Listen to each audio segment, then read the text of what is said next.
Good morning बच्चों आज मैं आपको एसिड बेस और सॉल्ट का एक छोटा सा टॉपिक और बताता हूँ। क्योंकि आप फिजिक्स और बायो का काम भी करें, इसलिए केमिस्ट्री का एक छोटा सा टॉपिक और बताता हूँ मैं आपको। टॉपिक का नाम है हमारा पीएच स्केल। पीएच स्केल क्या होता है बच्चों? पीएच, इसके अंदर पी का मतलब तो होता है पावर और एच का मतलब होता है हाइड्रोजन आयन। आपको बताया था मैंने कि कोई भी एसिड वो एसिड होता है जो हाइड्रोजन आयन देता है एक्वस सॉल्यूशन में, पानी में। अब ये जो पीएच होता है, पीएच का मतलब होता है पावर ऑफ हाइड्रोजन आयन, मतलब हाइड्रोजन आयन की पावर। या फिर हम ये कह सकते हैं कि पीएच जो स्केल होता है, it is the scale which determine acidic और basic character of any substance. ये ऐसा स्केल होता है जो किसी भी सब्सटेंस का एसिडिक या बेसिक कैरेक्टर डिटरमाइन करने की पावर रखता है। अब जो पीएच स्केल होता है बच्चों, एसिडिक और बेसिक कैरेक्टर डिटरमाइन करने की पावर रखता है, ये आपको पता है। इसकी जो वैल्यूज़ होती हैं वो 0 से लेकर हमने दिखाया है 14 तक इसमें स्केल में होती है। इसके अंदर जो 7 पॉइंट होता है, 7 होता है जो ये मिडिल पॉइंट होता है, 7 आप देख सकते हैं। इसके अंदर ये जो 7 है हमारा, ये मिडिल पॉइंट है। तो इस 7 अगर पीएच है किसी भी सब्सटेंस की, तो 7 का मतलब है कि वो न्यूट्रल है। 7 पीएच वाला सब्सटेंस न्यूट्रल होता है, मतलब ना तो वो एसिडिक की कैटेगरी में आएगा, ना वो बेस की कैटेगरी में आएगा। 7 से कम वाले सारे एसिडिक कहलाते हैं और 7 से ज़्यादा वाले सारे बेसिक कहलाते हैं बच्चों। 7 से लेस वाले एसिडिक और 7 से ज़्यादा वाले बेसिक, ठीक है। 7 वाले न्यूट्रल। हम कैसे पता लगाएंगे कोई एसिड है बेस है? पीएच देख के। 7 से अगर कम पीएच है तो एसिड, 7 से ज़्यादा पीएच है तो बेस, और 7 है तो न्यूट्रल।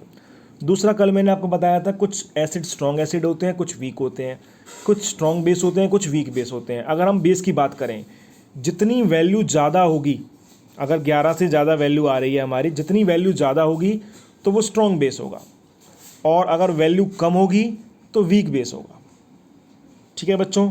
लेकिन एसिड में दूसरा है। एसिड के अंदर मैंने बताया 7 से कम वाले एसिड हैं। इसका मतलब जितनी कम वैल्यू होगी वो उतना ज़्यादा स्ट्रांगली एसिडिक होगा, और जितनी वैल्यू ज़्यादा होगी, 7 से कम होनी चाहिए लेकिन फिर भी ज़्यादा, अगर हम कंपेरेटिवली बात करें तो वीक एसिड होगा। बेस 7 से ज़्यादा वाले बेस होते हैं, तो जितने ज़्यादा वैल्यू होगी उतना ज़्यादा स्ट्रॉन्ग बेस, और जितनी कम वैल्यू होगी उतना वीक बेस। 7 से कम वाले एसिडिक होते हैं, तो जितनी कम वैल्यू होगी वो उतना स्ट्रॉन्ग एसिड, और जितनी थोड़ी सी ज़्यादा वैल्यू होगी वो वीक एसिड। जैसे कि मैंने आपको क्वेश्चन बताया बच्चों, 2 एनसीईआरटी क्वेश्चन है हमारे ये। एक हमारा सब्सटेंस ए है और एक बी है। इसमें ए की पीएच 6 दे रखी है, बी की पीएच 8 दे रखी है। आपसे पूछा है इसमें कौन सा एसिडिक है कौन सा बेसिक है। बहुत सिंपल क्वेश्चन है। 6 वाला 7 से कम वैल्यू है तो एसिडिक, और 8 वाला 7 से ज़्यादा वैल्यू है तो बेसिक। नेक्स्ट क्वेश्चन हमारा, आपको पीएच वैल्यू दी हुई है 4, 1, 11, 7 और 9। इनमें आपसे पूछा है पहले कि न्यूट्रल कौन सा होगा। सीधी सी बात है, न्यूट्रल कौन होता है? 7 पीएच वाला न्यूट्रल होता है, तो 7 पीएच वाला ही न्यूट्रल हो गया।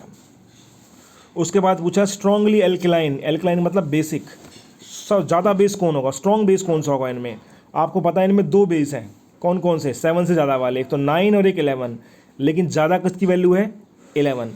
तो 11 वाला स्ट्रॉन्ग बेस होगा, ठीक है, और 9 वाला वीक बेस होगा। मतलब फोर्थ का आंसर 9 आ गया और सेकंड का आंसर हमारा 11 आ गया। उसके बाद थर्ड पूछ रहा है कि वीकली एसिडिक कौन सा होगा। आपको पता है एसिड हमारे वो होते हैं जिनकी पीएच वैल्यू 7 से कम होती है। इसमें 2 एसिड दिए हुए हैं। 7 से कम वाले कौन कौन से देखो, एक तो 1 वाला और एक 4 वाला। मैंने आपको बताया कि जितनी कम वैल्यू होगी वो उतना ज़्यादा स्ट्रॉन्ग एसिड होगा, जितनी कम वैल्यू होगी। तो 1 वाला क्या हुआ? स्ट्रॉन्ग एसिड, फिफ्थ का आंसर, और 4 वाला हुआ वीक एसिड। ठीक है बच्चों, इस तरीके से हम पीएच के क्वेश्चन सॉल्व कर सकते हैं। फिर मैं आपको बताऊंगा इसकी पीएच की एप्लीकेशंस क्या है हमारी डेली लाइफ के अंदर। Thank you very much.